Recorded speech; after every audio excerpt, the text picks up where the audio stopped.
Hey everyone, welcome back to creative ideas with Neha. मैं आपकी दोस्त नेहा सिंह हाजिर हो चुकी हूँ आज की वीडियो लेकर के।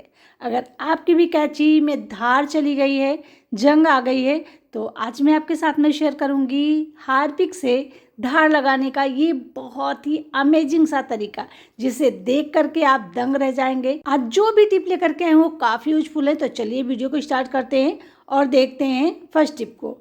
फर्स्ट टिप में मैं लेकर के आई हूँ आप सभी के साथ में शेयर करने के लिए ये जो हमारे पास कैरी बैग होती है, इसका हम लोग कभी कपड़े रख देते हैं, कभी किसी और तरीके से यूज करते हैं, लेकिन आज इसका मैं बहुत ही अलग सा तरीका शेयर करने वाली हूँ।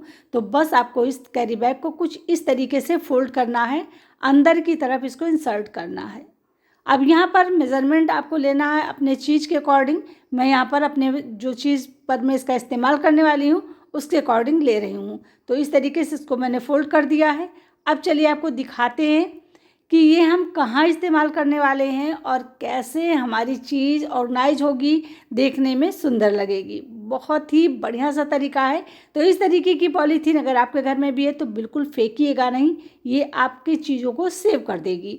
तो अक्सर हमारा जो मिक्सर ग्राइंडर होता है ना, देख सकते हैं इस तरीके से गंदा होता है, क्योंकि इसका कोई कवर नहीं होता है। ये हमेशा ऐसे खुला रखा रहता है, जिससे इसमें आप कितना भी ज़्यादा सफाई करें ना, इसमें धूल मिट्टी गंदगी तो जाती ही जाती। आपके सामने रिजल्ट है कितना ज़्यादा गंदा हो गया है खुला रखा हुआ। मैं एक हफ्ते से नहीं थी, तो ये जब मेरी मेड काम करती थी तो उसने बिल्कुल ध्यान नहीं दिया।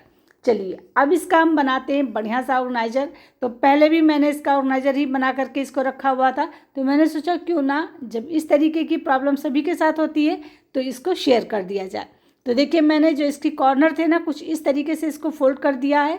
अब इधर आइए और इसको भी अंदर की तरफ इस तरीके से फोल्ड कर दीजिए।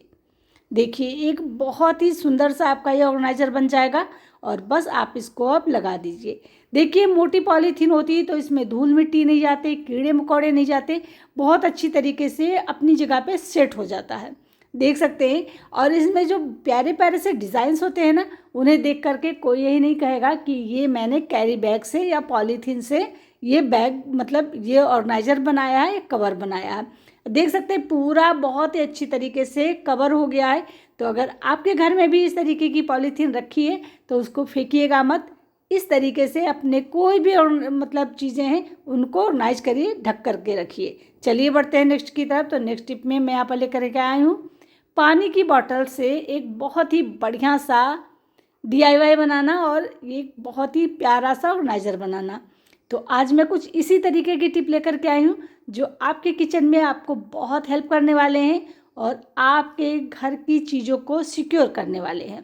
तो बॉटल को कुछ इस तरीके से मैंने कट किया, बस ऊपर का हिस्सा जो था थोड़ा सा मैंने कट कर दिया है और अब मैं इसको क्लीन देखिए कर लिया है। अब इसका जो रैपर है उसको भी हटा दीजिए ताकि एकदम से नीट एंड क्लीन लगे, देखने में अच्छा लगे। यहाँ पर आप कोल्ड ड्रिंक की बोतल भी ले सकते हो, पानी की भी बोतल ले सकते हो।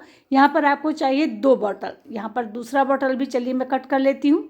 तो एक को मैंने देखिए थोड़ा सा ज़्यादा कट किया है, एक को थोड़ा सा कम कट किया है। तो मेरे पास एक ही टाइप की बोतल नहीं थी, 2 अलग अलग टाइप की बोतल थी, तो मैंने दोनों अलग अलग कट किया है। अगर आपके पास में सेम है तो सेम कट कर लीजिए। अब देखिए हमारा क्या होता है ना, जो बेलन होता है ना, अक्सर ये ऐसे ही रखा रहता है, इस पे धूल मिट्टी पड़ती है, रात में कीड़े मकोड़े काकरोच छिपकली हर कुछ इस पे घूम के जाती है और हम सुबह इसको बस पोंछ लेते हैं और यूज कर लेते हैं। तो आज के बाद में जब आप इस तरीके का ऑर्गेनाइजर बना करके इसको कवर करके रखेंगे तो यकीन मानिए आपके बेलन पर ना तो छिपकली आएगी, ना कॉकरोच आएगा, ना किसी भी तरीके का कोई इंसेक्ट आएगा। तो इस तरीके से एक कवर बना लीजिए, इसको ढक करके रखिए, सुरक्षित भी रहेगा और यूज करने में आसानी भी होगी। जब ज़रूरत हो तो इसको निकालिए, यूज करिए और उसके बाद में फिर से इसको इस तरीके से पोंछ करके कवर करके रख दीजिए, खासकर रात में। तो कैसी लगी ये टिप? उम्मीद करते हैं आप भी इस ऑर्गेनाइजर को ज़रूर बनाएंगे और बनाइएगा तो मेरे साथ कमेंट करके शेयर ज़रूर करिएगा कि आपने भी इसको बनाया है और आपने भी इसका इस्तेमाल किया है। तो चलिए फ्रेंड, अब हम बढ़ते हैं नेक्स्ट टिप की तरफ। नेक्स्ट टिप हमारे कैंची को लेकर के। तो आप देख सकते हैं मेरी कैंची में कितनी अच्छी धार है। आपको शायद यकीन नहीं होगा कि मैंने जब से कैंची खरीदी है ना, कभी भी इस पे धार नहीं लगाई है। क्यों? क्योंकि मैं खुद धार रख लेती हूँ घर में, और वो भी बिना टाइम खर्च किए, बिना एक पैसा खर्च किए। तो आप देख सकते हैं कितनी बढ़िया तरीके से कट रही है, बिल्कुल जैसे नई कैंची। और ये कैंची मेरी 10 साल पुरानी है, और मैं अपने घर में थोड़ा बहुत सिलाई कटाई करती भी रहती हूँ, या फिर जैसे रख देती हूँ मैं, जब ज़्यादा दिन के लिए रखी रहती है तो मैं जो टिप अपनाती हूँ, ये अपनी कैंची को साफ़ करने का, बिल्कुल जो भी जंग लगी होगी, गंदगी लगी होगी, या स्टील की कैंची हो या आपकी इस तरीके की लोहे की कैंची हो, आप दोनों पर धार भी रख सकते हैं और इसे साफ़ भी कर सकते हैं, कितनी भी जंग लगी हो। तो देख सकते हैं ये कैंची मेरी थोड़े दिन पहले की है, जिस पे कितनी सारी जंग लगी हुई है। यहाँ पर आप इस स्टील की कैंची हो उस पर भी यह टिप ट्राई कर सकते हैं, बहुत ही बढ़िया है। और ये कैंची बिल्कुल नहीं चल रही है, इसमें बिल्कुल धार नहीं है। तो कैसे मैं धार रखती हूँ और कैसे मैं इसको एकदम नया बना देती हूँ थोड़े दिन जब यूज़ नहीं करती उसके बाद में, तो चलिए आपको बताते हैं वो बढ़िया सा ट्रिक, जिसमें आपको मेहनत भी नहीं लगेगी और पैसे भी नहीं लगेंगे। तो यहाँ पर आपको लेना है हार्पिक। सभी के घर में ये इजीली मिल जाता है। बहुत सारे लोग टॉयलेट में ही यूज करते हैं, और बहुत सारे लोग टॉयलेट में भी यूज करते हैं और किचन में भी क्लीनिंग के लिए रखते हैं। तो यहाँ पर मैं जो क्लीनिंग के लिए रखती हूँ उसका इस्तेमाल करती हूँ। तो यहाँ पर मैं ले रही हूँ थोड़ा सा, बस बहुत ज़रा सा लेना है, तो मैं संभाल कर इस पर गिरा रही हूँ। वैसे इसमें है भी नहीं, थोड़ा सा ही है, तो मैंने सोचा आप लोगों के साथ में जब मैं साफ़ करने जा रही हूँ तो ये टिप शेयर कर दूँ। तो इस तरीके से हार्पिक गिराना है, और उसके बाद में यहाँ पर आपको वैसे ग्लव्स पहन लेना है, या फिर आप अगर चाहते हैं तो कुछ ऑयल वगैरह हाथ में लगा लीजिए, उसके बाद में इसका इस्तेमाल करिए। अब इस तरीके से हल्के हाथों से आपको फैलाना है और रब करना है। इस बात का ध्यान दीजिएगा कि इसको आपको हल्के हल्के हाथों से रब करना है। जैसे आप रब करना शुरू करेंगी ना, आप देखेंगी कि इसमें जो भी जंग लगी है ना, जो भी गंदगी लगी है, बहुत ही आसानी से साफ़ होती जा रही है। और जैसे जैसे इसकी जंग साफ़ होती जाएगी, जैसे जैसे ये चमकने लगेगी, वैसे वैसे इस पर धार भी आने लगेगी। तो ये बहुत ही कमाल का टिप है। अक्सर आपने देखा होगा कि जब भी आपकी कैंची गंदी हो जाती है, जंग लग जाती है, तो आपने अगर धार रखवाया हुआ भी है ना, तब भी वो चलती नहीं है, बिल्कुल कुंद हो जाती है और उससे कोई चीज़ कटता नहीं है। तो पहले मैं आपको तरीका बता रही हूँ यहाँ पर कि किस तरीके से आपको सारे जंग हटा देने हैं, कैंची की जो धार है उसे खोल देना है, और इससे कैंची बहुत ज़्यादा शार्प हो जाएगी। अभी आप थोड़ी देर में ही देखेंगी मैजिक, जैसा कि आपने अभी आगे देखा भी था कि कितनी अच्छी तरीके से कैंची मेरी चल रही है। तो यहाँ पर मैंने थोड़ा सा और डाला है हल्का सा, और इसको अब मैं लूँगी एक स्पंज, और स्पंज की हेल्प से इस तरीके से रब करूँगी। जैसे जैसे आप इस तरीके से रब करते जाओगे, सारा जंग भी निकलता जाएगा और इस पर धार भी धीरे धीरे बनने लगती है। इसीलिए मैंने यहाँ पर स्पंज लिया है, किसी भी तरीके का कोई ऐसी चीज़ नहीं ली है जो यहाँ पर नुकसान पहुँचाए। इस तरीके से आपको रब करते चले जाना है, और ये आराम से सारा जंग, सारी गंदगी काट कर निकाल देगा। देखिए, मैं आपको इसलिए वीडियो को बिल्कुल स्किप नहीं कर रही हूँ, ताकि आप अच्छी तरीके से इसको देख लें, समझ लें, और किस तरीके से मैंने इसको साफ़ किया है आपको भी बिल्कुल वैसे ही इसको साफ़ करना है। देखिए, इस तरीके से आपको पूरा कैंची को साफ़ करके चमका देना है। देख सकते हैं थोड़ी देर पहले यही कैंची थी, कितनी ज़्यादा जंग लगी हुई थी, और अभी ये कैंची एकदम नए की तरह साफ़ हो गई है। बस इसी तरीके से आपको अच्छी तरीके से पूरी कैंची को साफ़ कर देना, जिससे कहीं भी कोई गंदगी ना रहे और कैंची आसानी से साफ़ हो जाए। जो भी जंग लगा है साइड में, बीच में जो भी लगा हुआ है, वो सारा जंग निकल जाए। तो आधा आपका काम हो गया। कैंची आपकी एकदम क्लीन हो गई है, और इसमें जो धार कम हो गई थी जंग की वजह से, वो वापस आ गई है। अब आपको इस तरीके से, देखिए मैंने दोनों तरफ से पलट पलट कर इसको साफ़ कर लिया है। अब आपको लेना है कॉटन का कोई कपड़ा, सूखा कपड़ा लेना है, और उसके बाद में इसको अच्छी तरीके से पोंछ देना है, जिससे इस पर दोबारा फिर से जंग ना लगने पाए।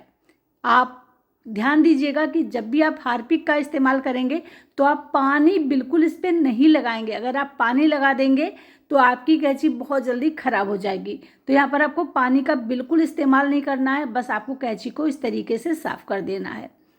अब ये काम मेरा हो गया लगभग, इसमें 40% जो जंग तो साफ़ हो गया और जो धार थी वो भी आ गई है। लेकिन अब इसको बहुत तेज़ धार बनाने के लिए हमें क्या करना है, चलिए आपको वो दिखाते हैं।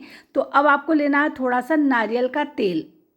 यहाँ पर आपको नारियल का तेल लेना है और डालना है इस पर, और उसके बाद में इसमें चारों तरफ अच्छी तरीके से रब कर देना है। बहुत सारे लोग कहेंगे कि क्या आप बकवास बता रही हो, लेकिन मैं जिस मेथड से अपनी कैंची को बिल्कुल बढ़िया धार वाली बना कर रखती हूँ, बिल्कुल नहीं रखती हूँ, वैसे ही आप लोग साथ में शेयर भी कर रही हूँ। तो इस तरीके से अब आप देख सकते हैं कैंची बहुत अच्छी तरीके से काम करने लगी है। अब आपको लेना है एक नेल पॉलिश। नेल पॉलिश सभी के घर में मिल जाती है, तो बस आपको एक नेल पॉलिश उठाना है और यहाँ पर आपको लेना है गोल शीशी, इस बात का ध्यान दीजिएगा। और उसके बाद में इस तरीके से कट करना, ऐसे लगेगा जैसे आप कैंची से बॉटल को कट कर रहे हैं। इस तरीके से आपको चलाना है। बस आपको सिर्फ 10 से 12 बार ही चलाना है, बहुत ज़्यादा नहीं चलाना है। और उसके बाद में आप देखेंगे ना कि इसमें धार वापस आने लगी। कितनी भी बेकार आपकी कैंची होगी ना, उसके बाद में देखिए मैंने उल्टी तरफ से इसको इस तरीके से किया और इस पर रब करना शुरू कर दिया। इतनी अच्छी इसमें धार आ जाएगी ना कि आप बिल्कुल छुएंगे तो कितना भी मोटा कपड़ा होगा एकदम से कट हो जाएगा। तो इस तरीके से आप अपनी कैंची को नया बना सकते हैं, धारदार बना सकते हैं। बिल्कुल आपको एक पैसा खर्च नहीं करना है और आपका काम हो जाएगा। चलिए अब हम बढ़ते हैं नेक्स्ट की तरफ। नेक्स्ट टिप में मैंने लिया है यहाँ पर जो हमारी चौकी होती है जिस पे हम रोटी बेलते हैं, अक्सर ये भी खुली ही ऐसे रखी रहती है। तो हम किस तरीके से इसका कवर बनाएं जिससे कि ये हमेशा ढकी रहे और इस पर कीड़े मकोड़े, काकरोच, छिपकली कुछ या धूल मिट्टी ना जाए। तो यहाँ पर देखिए मैं इसको किस तरीके से कवर करके रखती हूँ, तो आपको निशान दिखाई पड़ रहा होगा। यहाँ पर हमने ले लिया है सिल्वर फॉइल। सिल्वर फॉइल मेरा फट गया है, तो मैं आपको दिखा रही हूँ कि किस तरीके से आपको रखना है। यहाँ आपको अगर पूरा ले लेंगे ना तो पूरा ही अच्छी तरीके से कवर हो जाएगा। और इस पर लगभग 2 से 3 लेयर आपको लेना है, इस बात का ध्यान दीजिएगा। और उसके बाद में पलटना है पीछे की तरफ। उसके बाद में इस तरीके से आपको मोड़ना है, जितना भी बचा हुआ है उसको इस तरीके से मोड़ना है। थोड़ा सा ज़्यादा ही लेना होता है जिससे कि आप पीछे की तरफ इसको मोड़ पाएँ और एक कवर की तरह इसका इस्तेमाल कर पाएँ। देखिए इस तरीके से आप मोड़ दीजिए, चारों तरफ से इसको घुमा घुमा करके आपको मोड़ देना है, रोल कर देना है, जिससे कि जो कॉर्नर है इसके पूरे मोटे मोटे से हो जाएंगे। तो ये एक कवर की तरह बन करके रेडी हो जाएगा। अब आप इस चौकी को कहीं पर भी रख देंगे तो इस पे धूल मिट्टी, कीड़े, काकरोच कुछ भी नहीं जाएंगे। और जब आपको रोटी बनाना होगा तो आप इस कवर को हटा दीजिए ऐसे करके और उसके बाद में इसको निकाल लीजिए, रोटी बना लीजिए। और जब आपका काम हो जाए तब आप फिर से धुल करके पोंछ करके इसको इसके अंदर रख दीजिए। तो ये बहुत ही कमाल का तरीका है, इसको आप भी एक बार ट्राई करिएगा। आप सोचिए कि हम लोग रख देते हैं चीज़ों को, जैसे अपनी चौकी को, और वो गंदी हो जाती है, उस पर धूल मिट्टी जाती है और हम उसको पोंछ करके इस्तेमाल कर लेते हैं।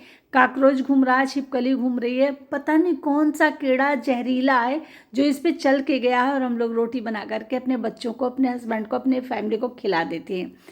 कब क्या हो जाए कुछ पता नहीं है। तो एक बार इन टिप को ट्राई ज़रूर करिएगा।